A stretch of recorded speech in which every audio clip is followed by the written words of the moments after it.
Welcome back traders. मैं शिवम आप सभी का एक और नई वीडियो में स्वागत करता हूं।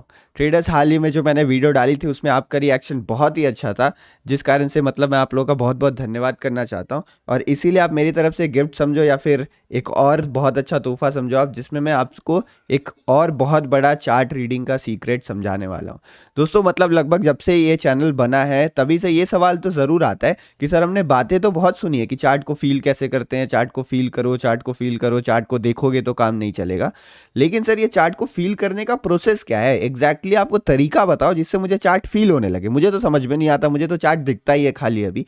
तो इस सीरीज में मान लो ये एक या दो या तीन वीडियो की सीरीज हो सकती है, क्योंकि इसमें बहुत सारे पॉइंट्स आने वाले हैं जो चार्ट को फील करने में आपकी मदद करेंगे। इस सीरीज की इस फर्स्ट वीडियो में मैं केवल अभी दो पॉइंट्स को डिस्कस करने वाला हूँ। ये दो पॉइंट्स मोस्ट इंपॉर्टेंट पॉइंट्स होने वाले हैं, तो इन दोनों पॉइंट्स पे हम डिटेल में चर्चा करेंगे। और इस सीरीज के अंत में मेरा यही उम्मीद आपसे रहेगी कि आप इस चीज़ों को लिखकर इन चीज़ों को अप्लाई करोगे। और अगर आप अप्लाई करते हो तो मैं आपको ये गारंटी तो नहीं कहते किसी चीज़ को, लेकिन मैं आपको ये विश्वास दिला सकता हूँ, मैं आपको ये एश्योरेंस दे सकता हूँ कि आपको चार्ट फील होने लगेगा। जो हम चार्ट फील होने की बात करते हैं ना, यानी चार्ट देखने का मे भी आपका नज़रिया थोड़ा बदल जाए।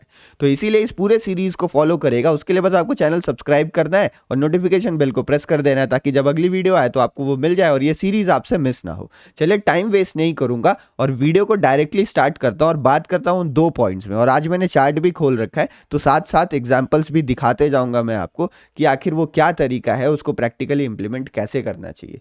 तो यहां पर चार्ट को फील करने के लिए जो मैं अपना सबसे फर्स्ट तरीका आपको बताने वाला हूं, वो वन ऑफ द मोस्ट तरीका है और ये फंडामेंटल है। अगर आप इस तरीके को फॉलो करते हो तो चार्ट फील होने का जो आपका नजरिया बदलने का शुरुआत है ना, वो यहीं से होने वाला है। तो ये पॉइंट आप कहीं नोट डाउन कर लो और इसको अपने स्क्रीन के सामने आप लगा दो। जो है हमारे पास मैक स्टोरी। मैक स्टोरी मतलब आपको अपनी कहानियां बनानी है। जब तक आप चार्ट को देखकर चार्ट की कहानी नहीं बना सकते ना, या फिर आप चार्ट को देखकर चार्ट की कहानी नहीं समझ पा रहे हो, तब तक उस कहानी, आप इसको कहानी मान लो, चार्ट मत मानो, तो ये कहानी है। तो जब तक आप कहानी के पीछे के सारे किरदारों को नहीं समझोगे, कहानी में क्या ट्विस्ट था, क्या टर्न था, वो आप नहीं समझोगे, तो आगे की कहानी आप कैसे प्रेडिक्ट कर सकते हो, या फिर आगे की कहानी आपको फील कैसे होगी। आप मान लो कि एक मूवी चल रही है थिएटर में, वो मूवी मान लो स्टार्ट हुई, यहाँ पे मान लो 10 बजे स्टार्ट हुई है और 10 बजे से लेके 1 बजे तक ये मूवी चलनी है। मैं आपको ले जाके 12 बजे उस थिएटर में बैठा देता हूँ, तब आपको क्या आगे जो 1 घंटा बचा हुआ उसमें कुछ समझ में आने वाला है? क्या मूवी आपको फील कर पाओगे? नहीं कर पाओगे ना। आप क्या बोलोगे, भाई मैंने तो पूरी देखी ही नहीं है ना पीछे की मूवी, तो मैं आगे की कैसे प्रेडिक्ट कर पाऊंगा, आगे की मूवी कैसे फील कर पाऊंगा। तो चार्ट में भी ऐसा ही होता है। आपको ये पीछे के चार्ट देखने, मैंने इसको आधा क्यों लगा रखा है, क्योंकि ये वो चार्ट है ना जिसकी कहानी आपको पता होनी चाहिए। जैसे आप देखोगे, मैं मॉर्निंग में हर सुबह एनालिसिस करता हूं, तो हर सुबह हम लाइव स्ट्रीम में डिस्कस करते हैं आज हमें कैसे ट्रेड करना है। तो वहां पर मैं सबसे पहले आपको कहानी सुनाता हूं चार्ट की, कि चार्ट की अभी तक की कहानी क्या है। तो जब मैं आगे की प्रेडिक्शन वाली बात कहूंगा ना, तो आप कहानी से रिलेट कर पाओगे, आपको चार्ट फील हो रहा होगा। तो आपको कभी भी ट्रेडिंग में चार्ट को फील करना है या प्राइस एक्शन को समझना है ना, तो खाली चार्ट को देखो मत, चार्ट के पीछे की कहानियां बताओ। अब मैं आपको एग्जांपल समझाता हूं जिससे आपको क्लियर होगा कि आखिर कहानियां बनती कैसे हैं। फॉर एग्जांपल, आप देखो, मैं आपको केवल इतना चार्ट दिखा देता हूं। अगर मैं आपको इतना चार्ट दिखा देता हूं तो आप क्या कहोगे कि अच्छा, मार्केट में गिरावट आ रही है, यहां पर मार्केट में गिरावट है, इस जगह मार्केट ने सपोर्ट लिया और फिर यहां से थोड़ा ऊपर की तरफ मूव किया है। आपको तो केवल इतनी चीजें नजर आएंगी। लेकिन अगर आप यहां पर गौर से ध्यान से देखोगे तो ऐसी गिरावट तो मार्केट में बहुत बार आती है ना। ऐसी जो गिरावट वाली सिचुएशन है, मार्केट मान लो ऐसे ऊपर गया है, मार्केट 10,000 पॉइंट ऊपर गया है और उसके बाद में भी ये 500 पॉइंट की गिरावट आ रही हो, या फिर मार्केट 6,000 पॉइंट नीचे गिर रहा था और उसके बाद और 500 पॉइंट की गिरावट आ रही है। तो क्या ये 500 पॉइंट की गिरावट से आपको ज्यादा चीजें पता चल रही हैं? ये यही हो गया कि मूवी का 10 मिनट का हिस्सा मैंने आपको लाके दिखा दिया और मैंने बोला कि भाई आप आगे की चीज बताओ, आगे आप क्या करने वाले हो। तो यहीं पर हम गलती कर बैठते हैं। हमें क्या लगता है कि अच्छा गिर रहे हैं, यहाँ पे सपोर्ट लिया, अच्छा यहाँ पर एक रेजिस्टेंस है थोड़ा, तो चलो मैं यहाँ पर सेल कर दूंगा। तो ये आप चार्ट को खाली देख रहे हो, आपने क्या देखा? आपको टेक्निकल नॉलेज है, आपको टेक्निकल चीजों की नॉलेज है, आपको प्राइस एक्शन का नॉलेज है, उसके बेसिस पे आपने डिसाइड किया कि अच्छा यहाँ पर तो एक रेजिस्टेंस लग रहा है, चलो मैं यहाँ पर सेल कर देता हूँ। तो इसको हम कहते हैं चार्ट को देखना। चार्ट को कभी भी फील करना होता है ना, तो आपको चार्ट को पीछे से देखना पड़ेगा। आपको चार्ट को थोड़ा पीछे से करके कहानी जहां से शुरू होती है लगभग वहां से देखना पड़ेगा। अब मैं ये जो गिरावट हुई है ना, इस गिरावट की आपको मैं कहानी सुनाता हूँ और आप फिर उस कहानी को सुनो और देखो कि चार्ट फील करने में में आपको कोई डिफरेंस हुआ कि नहीं, मतलब चार्ट के देखने वाले नजरिए में आपको कोई डिफरेंस हुआ कि नहीं।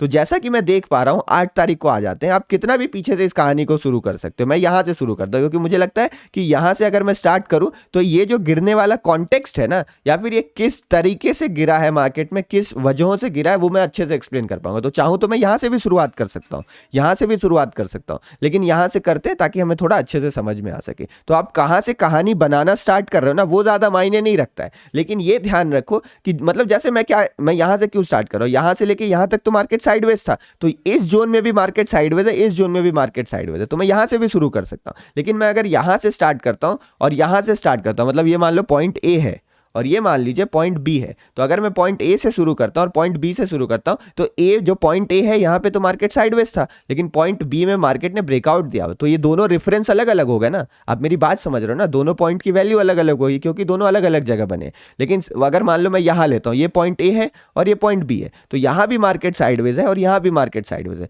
तो अगर कोई दो सिमिलर पॉइंट्स दिख रहे हैं ना, तो हम कहीं से भी अपनी कहानी की शुरुआत कर सकते हैं। इसीलिए मैं यहां कहीं के आसपास से कहानी की शुरुआत करता हूं। तो ये बात है 7 फरवरी के आसपास, जहां पे मार्केट में एक अपसाइड रैली आई थी। अपसाइड रैली करने के बाद मार्केट ऊपर जाता है 41,600 और 500 की जो ये जोन थी ना, जहां पर हमारे पास 41,500 का साइकोलॉजिकल लेवल था, इस साइकोलॉजिकल लेवल के आसपास आता है, जहां से मार्केट में एक रिट्रेसमेंट आती है। रिट्रेसमेंट के बाद मार्केट में फिर बायर्स आते हैं क्योंकि पहले बहुत अच्छा अपसाइड मूव आया हुआ था, लेकिन मार्केट फिर यहां पर होल्ड कर जाता है, मतलब बायर्स मार्केट को दोबारा ये 500 के लेवल के ऊपर ले जाने में सक्षम नहीं हुए और मार्केट में फिर वहां से एक फॉल देखने को मिलता है। तो बायर्स में 500 लेवल के ऊपर, मतलब ये 500 लेवल के ऊपर बायर्स की साइकोलॉजी ज्यादा इंटरेस्टेड नहीं लग रही है, ऐसा मुझे ऐसा फील होता है। फिर वहां से चलो मार्केट गिरता है। अब मार्केट जब गिरता है ना, तो मार्केट अपने लो को भी नहीं ब्रेक कर पाता। ये जो 41,000 का साइकोलॉजिकल लेवल था नीचे, 41,000 के साइकोलॉजिकल लेवल को मार्केट ब्रेक नहीं कर पाता और बायर्स यहां कहीं आ जाते हैं, मतलब मान लो इस रेंज के बीचों बीच कहीं हिस्से में बायर्स आते हैं और यहां पर मार्केट फिर होल्ड करता है और ऊपर की तरफ बढ़ने लगता है। चलो बायर सेलर्स में यहां पर लड़ाई चल रही है जो मैं क्लियरली देख पा रहा हूं। मार्केट फिर एक बार ऊपर जाता है तो यहां के आसपास आके बायर्स फिर अपना दम तोड़ देते हैं और मार्केट गिरते गिरते गिरते गिरते इस बार प्रीवियस लेवल को भी तोड़ के अपने नीचे वाले रेंज में आ जाता है। लेकिन कुल मिला जुला के यही लग रहा है कि मार्केट में एक रेंज बन रही है 41,500 के आसपास और नीचे 41,000 के आसपास, जिसको ना ऊपर के लिए बायर्स तोड़ पा रहे हैं ना नीचे के लिए सेलर्स यहां पर ब्रेक कर पा रहे हैं। ऊपर जाता है, यहां पर रुकता है, नीचे गिर जाता है, ऊपर जाता है यहां पे। तो ऐसे कब तक चली कहानी? 16 तारीख तक, मतलब 16 तारीख तक कहानी में कोई ट्विस्ट या टर्न नहीं था, नॉर्मल हमारी कहानी चल रही थी। लेकिन 16 तारीख को क्लोजिंग आते आते मार्केट में एक ब्रेकआउट आता है, यानी लगभग 3-4 बार कोशिश करने के बाद जो बायर्स हैं वो पहली बार मार्केट में जीतते हुए नजर आ रहे हैं, उन्होंने ऊपर के लेवल्स में जाके क्लोजिंग करा ली। यानी अब हो गया, जो स्टोरी थी हमारी, ये कहानी थी, उसका एक बहुत इंपॉर्टेंट ट्विस्ट आया 15 तारीख की क्लोजिंग पे।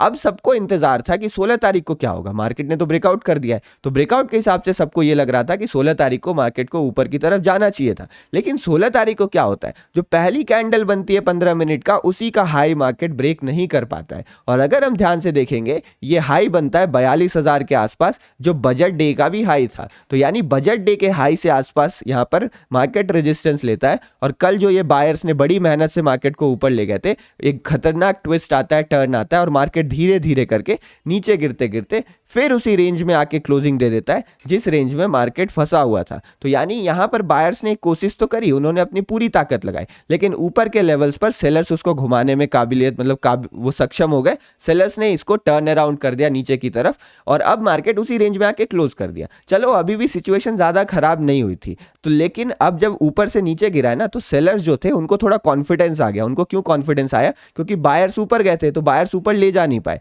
तो एक तरीके से बायर्स यहां पर ट्रैप हो गए। जो सेलर्स थे उन्होंने एक जबरदस्त सेलिंग करके अपनी ताकत लगा के बायर्स को ट्रैप कर लिया और अब मार्केट नीचे की तरफ आ गया। अगले दिन जैसे ही मार्केट खुलता है, थोड़ा सा रिकवरी देता है और फिर वहां से एक शार्प फॉल देखने को मिलता है। इसको आप पैनिक सेलिंग कह सकते हो। पैनिक सेलिंग ये क्यों हुआ? यहाँ पर आप कहानी में सोचो, यहाँ के आसपास क्या चल रहा था? दोनों बराबर थे। यहाँ के आसपास कौन जीतता हुआ हमें नजर आ रहा था? बायर, मतलब यहाँ पे आके बायर हीरो था और जो सेलर था वो विलन था। लेकिन फिर विलन ने ऐसा खेल पलटा यहाँ पर कि जो हीरो था वो पैनिक में आ गया और फिर धड़ाधड़ हमें यहाँ पर फॉल होते हुए दिखा। और मार्केट कहां चले जाता है? मार्केट रेंज के नीचे चले जाता है, जो रेंज बन रहा था उसके भी नीचे जाके मार्केट यहां पर क्लोज करता है। और फिर क्लोजिंग के टाइम थोड़ा बायर्स ने कोशिश किया कि ऊपर ले जाया जाए। तो अब बताओ, जो मैंने पहले आपको चार्ट दिखाया था, अब आप समझो जो मैंने पहले आपको चार्ट दिखाया था वो सिचुएशन कैसी थी, और जब मैं अब आपको चार्ट दिखा रहा हूं जिसमें मैंने आपको अपनी पूरी कहानी सुनाई है, अब आपको क्या चार्ट फील हो रहा है? अब आप मुझे ये बताओ, क्या आपको चार्ट अब फील हो रहा है यहाँ पर? अब आप मेरे को बताओ, चैट में कमेंट सेक्शन में आप अभी लिखो कि आपको डिफरेंस समझ में आया दोनों सिचुएशन में। तो खाली अगर मैं, अच्छा ये एक तरीका आपने देखा एक्सप्लेन करने का, अब दूसरा तरीके से मैं आपको समझाता हूं। अच्छा यहाँ पर 42,000 के आसपास रेजिस्टेंस था, रेजिस्टेंस के आसपास ब्रेकआउट आता है, ब्रेकआउट के बाद मार्केट सस्टेन नहीं कर पाता है, एक लोअर लो का पैटर्न बनाता है और ट्रेंड लाइन को ब्रेक डाउन करके मार्केट नीचे की तरफ आ जाता है। यहाँ पर ये दूसरा अप्रोच था, इसमें कोई फील वाली बात है ही नहीं, इसमें केवल मैंने आपको कुछ टेक्निकल कॉन्सेप्ट्स एक्सप्लेन कर दिए। तो खाली टेक्निकल कॉन्सेप्ट अगर आप देखोगे ना तो कई जगह पर सिचुएशन ट्रिकी हो जाएगी और यहाँ पर फास्ट मोमेंटम है। देखो ट्रेंड लाइन का ब्रेकडाउन तो बहुत बार होता है, ट्रेंड लाइन का ब्रेकडाउन तो इस जगह भी हुआ था, क्या मार्केट नीचे गिरा? ट्रेंड लाइन का ब्रेकडाउन तो इस जगह भी हुआ था, क्या मार्केट नीचे गिरा? मार्केट तो यहां से ऊपर चला गया ना।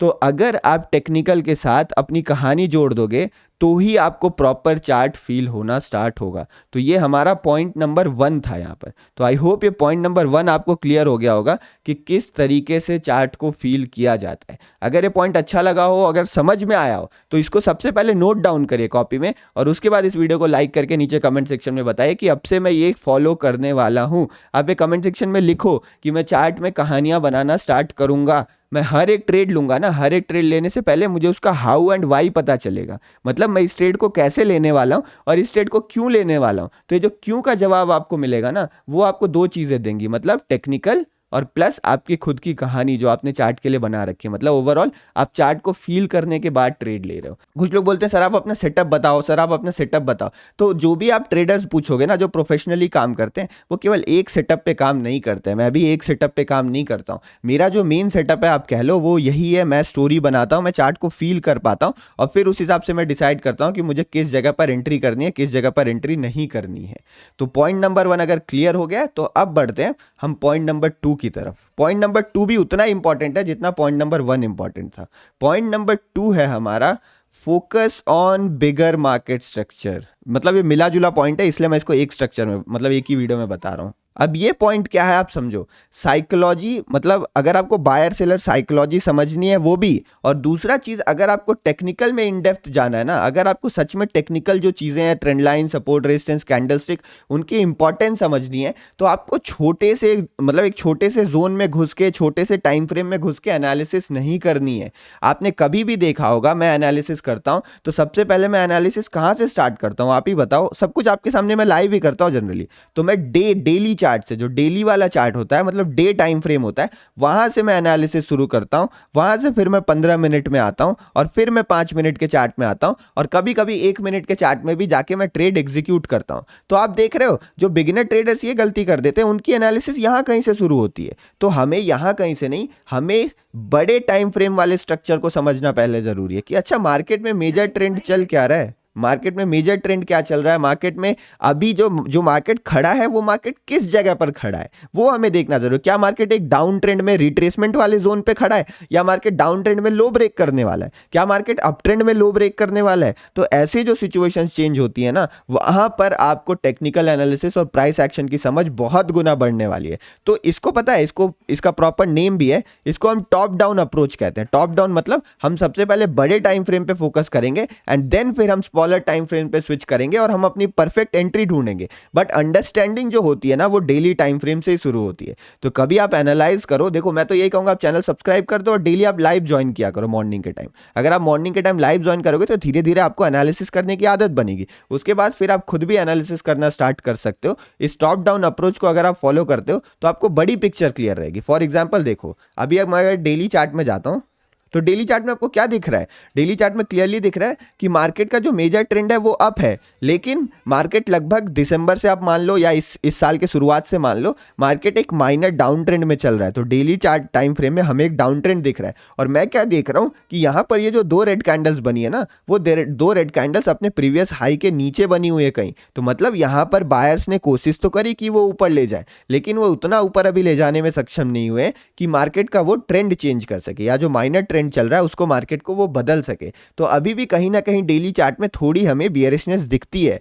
और फिर अगर मैं छोटे टाइम फ्रेम में जाऊं, जैसे कि मान लो मैं 1 आवर चार्ट में जाता हूं या 15 मिनट या 30 मिनट चार्ट में जाता हूं, तो मैं यहाँ देख पा रहा हूँ, अच्छा देखो साइडवेज था और यहाँ पर फेक ब्रेकआउट हुआ और अब नीचे भी आ रहा है। और हो सकता है मार्केट में डेली चार्ट में तो थोड़ी बियरिशनेस है, तो 15 मिनट चार्ट में भी बियरिशनेस दिख रही है, तो क्या पता मार्केट में एक डाउन ट्रेंड की शुरुआत हो रही हो, क्या पता मार्केट का जो एक गिरावट आया है वो डाउन ट्रेंड को इनिशिएट कर रहा है। तो देख रहे हो इस गिरावट को किस तरीके से हम अलग अलग नजरिए से इंटरप्रेट कर सकते हैं। इंटरप्रिटेशन की बात है। आप एक चीज समझो, ये मार्केट में हर जगह पर बायर्स और सेलर्स दोनों रहते हैं, आप ये मानते हो ना। अगर आप बाई कर रहे हो तो कोई तो आपको बेच रहा है। अब आप ये चीज सोचो, मतलब ये चीज सोच के मुझे सरप्राइज फील होता है कि अगर मैं यहां पर खरीद रहा हूं तो कोई मुझे बेच रहा है, और जो मुझे बेच रहा है उसका व्यू क्या है कि मार्केट को यहां से गिरना चाहिए, तो मैं तो उसके एकदम खिलाफ खड़ा हूं ना। मतलब एक होता है ग्रे, ग्रे मतलब जहां चलो अरे हाँ भाई आप तो सही बोल रहे हैं बट मुझे उतना पसंद नहीं आ रहा है, और एक होता है नहीं गलत या सही, ब्लैक या व्हाइट। तो स्टॉक मार्केट में जो ये सिचुएशंस होती है ना वो ब्लैक एंड व्हाइट वाली हो जाती है